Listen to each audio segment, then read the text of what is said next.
turiko turahezagira uyu munsi, reka twitwe abahezagira, tugume turabahezagira. Akanwa kacu ntigacemwo imihezagiro, ejo ngo batwumve gaciyemwo imivumo. Ivyo ngo ntibikwiye kumera uko, niko Yakobo yanditse. Niyo mpanuro Yakobo yaduhaye. Ivyo ntibikwiye kumera uko. Haleluya. Imana idufashe cyane. Umuntu w'ingeso nziza, akanwa kiwe ntigashobora kuvamwo ibitutsi. Usomye mu cete cya mbere Petero yanditse, igice cya 3 umurongo w'9, haravuga ngo ntimugere ikibi ku kindi cyangwa igitutsi ku kindi. Abo rero ni bantu, ishengero, abakristo, ngo ntimukagere ikibi ku kindi, ntimugagere igitutsi ku kindi, ariko mubyishure umuhezagiro, uko arico mwahamagariwe, kugira ngo namwe muragwe umugisha. Haleluya. Abantu bafise ingeso nziza ntibagera igitutsi ku kindi, ntibagera ikibi ku kindi, ariko babyishura umuhezagiro ku neza yacu, ngo kugira turagwe umugisha. Haleluya. Kandi nabwo ni navyo twahamagariwe. Ico twahamagariwe ni uguhezagira, nuko badututse dusubizaho umuhezagiro, batugiriye ikibi dusubizeho umuhezagiro. Kubera akanwa kamwe kadashobora kuvuma ngo kongere gahezagire. Ikindi naco, umuntu w'ingeso nziza suhindagurika, uyu munsi ngo abe mwiza ahezagire, hamejo abe mubi atangure kuvumana, ntibikunda. Umunyangeso nziza arazamana. Pawulo avuga ngo munyigane, nuko yarazi ko muri we ataguhindagurika kuri mwe.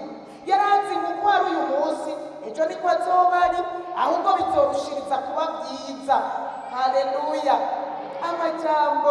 Amajambo arafise ubushobozi. Nibagutuka bazomenya ko uri umunyangeso nziza, niwacu bahezagira.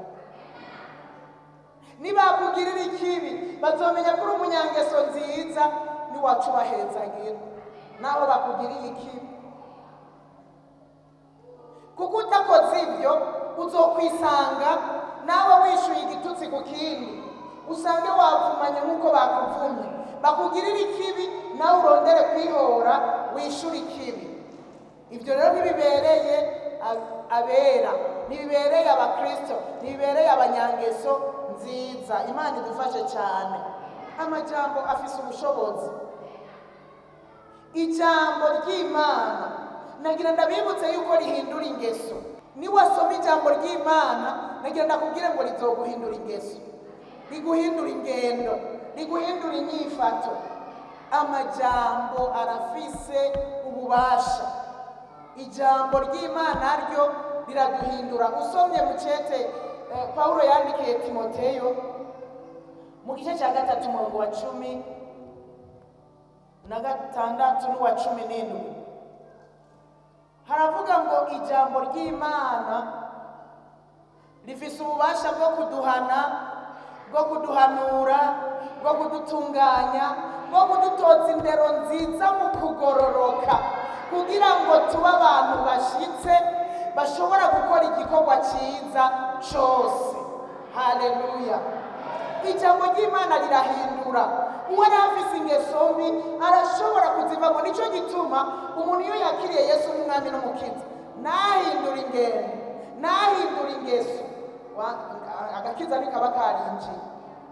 Umuntu agakiza kinjiye sawasawa, uko umunsi uhera, uko iminsi ihera, uko ukwezi guhera, uko umwaka uhera, agenda arakura mu buryo bw'imwemu, akagenda ahinduka mu ngeso, ahinduka mu mvugo, ahinduka mu ngendo, mu nyambaro. Ukabona uwo muntu yuko hari ikintu cyahindutse muri we. Kubera asoma ijambo rikagenda riramuhindura. Twigere no gusoma ijambo ry'Imana kugira ngo ridutoze indero, ridutoze ingeso nziza. Pawulo nubwo yavuze ngo bamwigireko, nagira ndababwire ngo icitegererezo cya mbere ni Yesu, kuko nawe yiganye, Pawulo yigana Yesu. Mugabo Yesu nawe ko tutamubonye gabasha, ko tutamubonye Yesu, kugira tumwigane twabigenza gute? Nugusoma ijambo, gusoma ijambo ry'Imana